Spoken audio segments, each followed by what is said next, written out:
Welcome to the Educational Physics Podcast. I am your host, João Figueiredo. This podcast is all about education, pedagogy, mindset, and really any other nonsense that I think about during the week. Enjoy. Welcome to another episode of the Educational Physics Podcast. Today I want to talk about something that is very important to me, very personal, but I will also try to engage in a conversation with myself and whoever's listening about the psychology and philosophical obstacles that arise when two people who have children decide to separate. So I will be talking about co-parenting. I will be talking about separation and how children perceive that potentially. What parents can do and shouldn't do when it comes to co-parenting or separated parenting. I guess those are two different concepts anyway. But I would like to start by addressing the question, why do people separate? And there are many reasons for why this could happen, why this happens. And those different reasons do have different levels of impact on children. Let's start with the least traumatic of all the options. Two people who have children realize that they no longer love each other. They no longer appreciate the time they spent together. But on the flip side, there was no abuse done, there was no violence done, there was no cheating. Just a falling out of love. Now that happens all the time. People change their minds, people change, people evolve, they part ways psychologically, and so they decide to part ways physically. When you have children, this can be quite difficult because you want to do the best for your children, and for many people this is to stay together and kind of power through the obstacles for the sake of your nuclear family's unity. This can be okay, and it's definitely a very noble principle. But eventually, of course, we have to weigh out what's more valuable. Is it that your children live in a family that is physically united but emotionally separated, or is it that your children understand that happiness and fulfillment is important when it comes to a family and the concept of a family? Now, looking at more extreme cases, such as families that break down and break apart because of abuse from either side. Could be the female side, could be the males, could be a family, of course, that is composed and made out of people of the same gender. And the reality is that things get more complicated. If this is the case, things do get more challenging to address, to resolve even in the future. And children perceive these situations way differently than we think they do. Way differently, or way more differently than what we wish they would. The reality is that when a family breaks down and there's a separation, and that is a litigious one, and there's conflict, and there's court cases, that makes everything much heavier. There's a burden, an emotional burden that we end up carrying around as parents that will transfer down to the children. no matter how good a job you think you're doing around them. We are all hardwired to empathize, and that means to absorb people's energies and moods and facial expressions. There's a lot that goes into empathy. Although mirror neurons are quite controversial, some people say they exist, some people say they don't. The reality is that humans are quite good at picking up on social cues and physiological cues.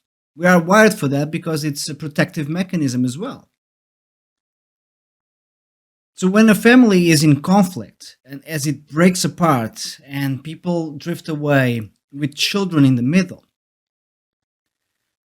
the child will often feel quite lost because of that loss of a relationship with the child's primary carers, and and what was once a duet and a pair of protective entities is now just one. And even if it's one at a time, it's still two separate worlds now. So I will now personalize this and I'll say that I've been through this. I have a child myself and I don't live with his mom. And it was a very difficult separation for multiple reasons. And it was a very difficult separation that ended up with us going to court. And that was very difficult on all of us, all three of us. And to this day, my child still is still trying to understand the ins and outs of that separation. And, just to make my personal example more clear, my child is now 5 years old. Now, it is important to mention that he does not remember seeing me and his mom together. We split up when he was very young, before his ability to memorize was formed.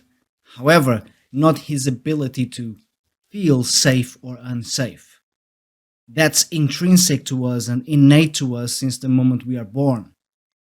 So, although he doesn't really miss seeing us together because he didn't see that, he misses that safety. Now, I'm very present in my child's life, and so is his mom. And believe it or not, his mom and I sort of managed to communicate and be friendly. And as it goes with these sorts of situations, there's ups and downs, there's still lots of emotions attached to um, such a difficult separation as ours was.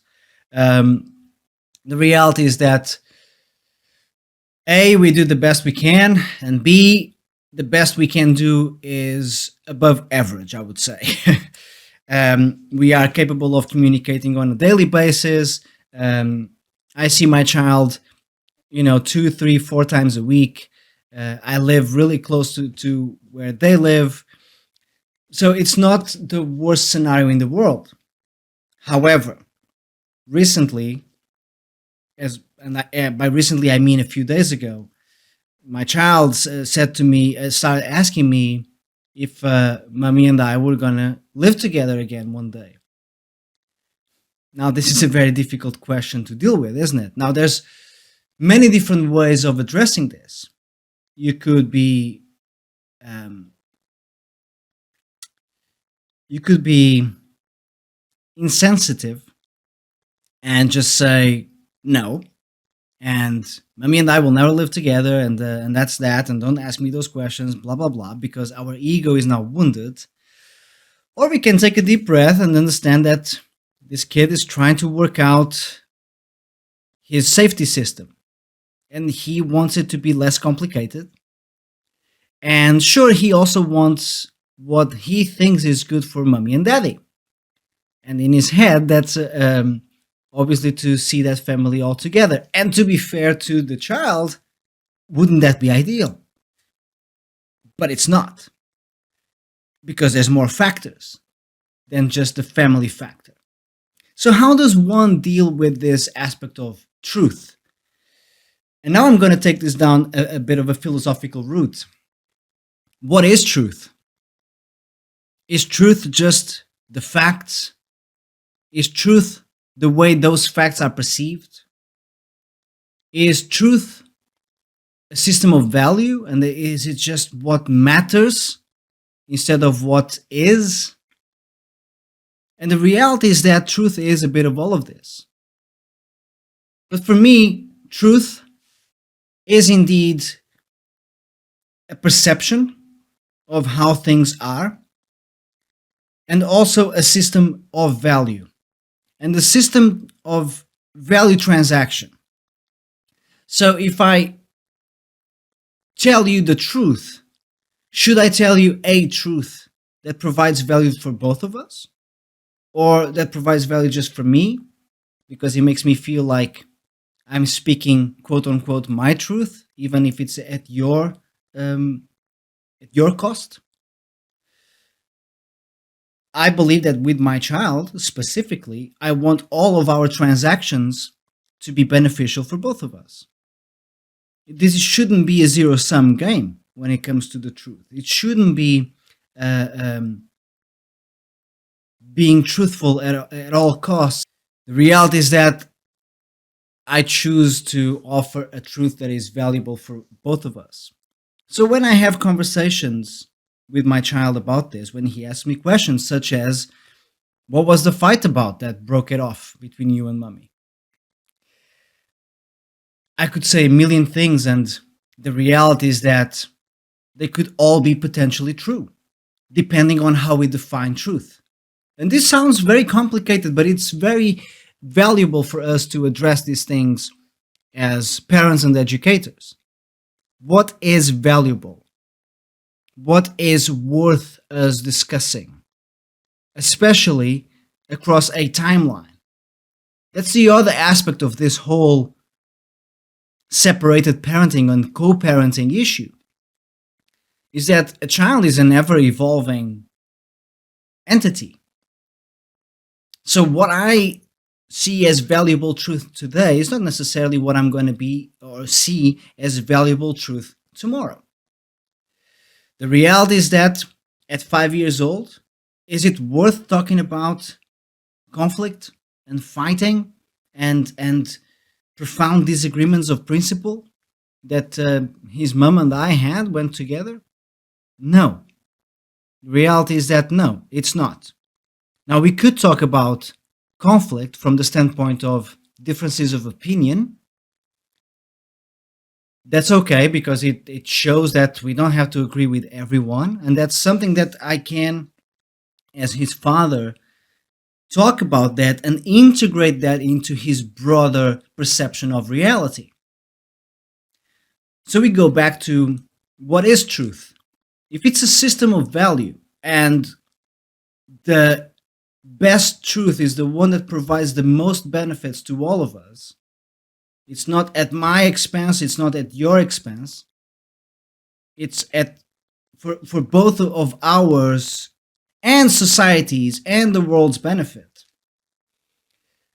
then the best truth is really to say, mommy and daddy decided to stay friends, and that staying friends was actually better for us than staying together.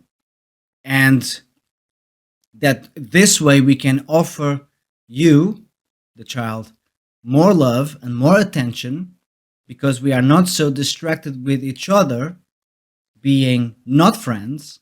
And this way, we're all happier. Now, this might sound very reductive and very, very simplistic, but it's just enough. And more questions will arise. And you will know, by the way, that it is just enough because the questions usually subside. That doesn't mean that the child is completely satisfied with the answer, but the child also understands that it's good enough for now. And then when it's not good enough, the question will come up again. And probably a different level of truth will have to be explored because of the value system. If questions arise again, that means that the value provided previously is no longer sufficient to fulfill that curiosity. And that's fine, and that's fair enough. So what matters more than matter itself or fact. And this is a philosophical question, an issue that I contend with all the time.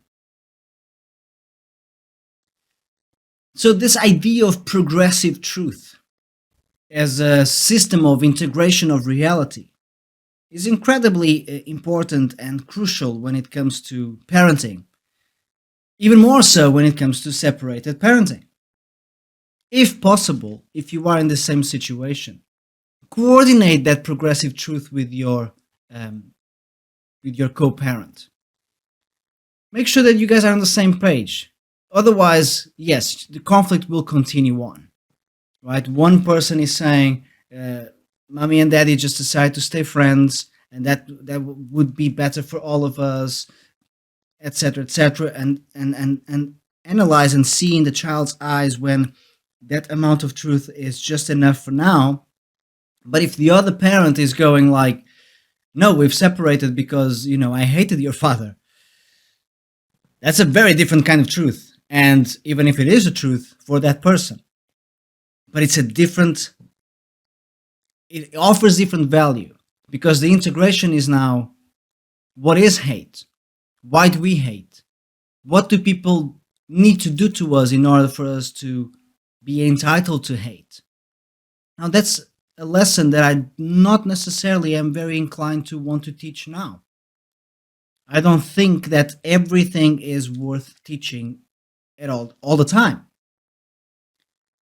I'm maybe wrong, and if I am, that's fine, and I will continue on exploring these ideas to see where I'm falling short in terms of my understanding. But as I stand here today, also the child of two divorced parents, I would say that not all the truth is worth sharing, or not all truth is worth sharing, to be even more exact. And the road to recovering from this kind of trauma, which is a trauma that is very serious and it takes a long time to recover from, the road to recovery is based on, in my opinion, integration of the trauma itself. So if you're unsure as to where your safety system is and where it stands, and is it on your side or is it just using you as a weapon to attack the other side, this impacts the child undeniably. There's no rationalization that could come that could deny this fact. Children are to be protected in these kinds of situations. I would say almost aggressively. And fortunately, we do have a system, especially here in the UK. It is different in different places, but in the UK, we have a system, a justice system that does protect the children before protecting the parents, which is the way it should be. Children have a say in court cases when they are old enough to be, you know, sapient and conscious enough of their surroundings, at least to express the bare minimum of emotions and opinions. Those are to be heard and acknowledged. So I'm very happy that that's the case. But the parents also have to do that. The parents also need to put the child first. The parents are a microcosmos cosmos of this macrocosmos that is the justice system and society in general. Right? And this is one representation of the same thing at multiple levels and layers. So the road to recovery is really about integration. So how can you do that if the truth that you're depositing upon the child is not integratable?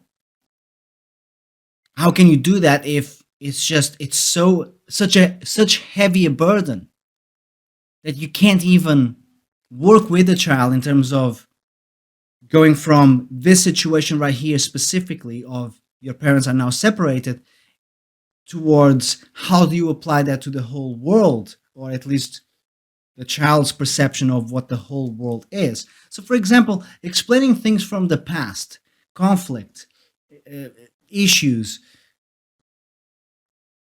It's very difficult for a 4-year-old to integrate because a 4-year-old doesn't have a very good perception of past. So they won't even quite know where to position being unhappy then, but not unhappy now. Because then and now are very flexible concepts. Whilst for an adult or even an older child, of course, then makes perfect sense that it doesn't necessarily apply to today. So is there value in talking about the past, what's gone, what's behind us, to a child that can't really position that in their reality? Probably not. Probably it's just going to be more confusing, because then probably means now, and then is 5 minutes ago, not necessarily 5 years ago. Then the other issue when it comes to separated parents is that when people move on and introducing new partners, how does that work? How do we do that safely for the child? Well, I would say that first and foremost, be wise with your decisions. Everyone wants to move on, everyone wants to be happy and loved and cherished and fulfilled in life. But if you have children, that has to be a factor when it comes to choosing a new partner. And one of the most important things is, okay, does this person like children? That's one. Do they want children of their own if they don't have them already? Because if they don't, why would they want yours? Number three, do they understand children? Now, of course, we are all here to learn, but some people don't really have, I guess, a curiosity towards children. Others do. I find children very interesting, very enlightening. They teach me things all the time because the way they perceive the world is so detached from my now outdated software when it comes to being a child, that is, because I'm old. And the reality is that when you're picking a new partner, because that's what we do with each other, it's a two-way street, obviously, but we do get to pick our partners. The reality is that we need to be careful and we need to be protective of our children. They've already gone through the trauma of separation once with their parents. If we are just now going through new partners because we're just not being very selective, now that child is going to be exposed to separation time and time and time again. So that brings me to one of my golden rules, which is I don't introduce anyone to my child who I haven't known and invested in a relationship for at least 6 months. Truth be told, that hasn't happened yet. And that's because I'd rather play it safe, because he's already been through a lot. And if you have children and you are co-parenting, then you need to also accept the fact that your child or children have been through enough. So now it's okay for you to slow it down, pump the brakes, live your life indeed, but don't bring all of your life into your child's life. And this goes back and ties back together with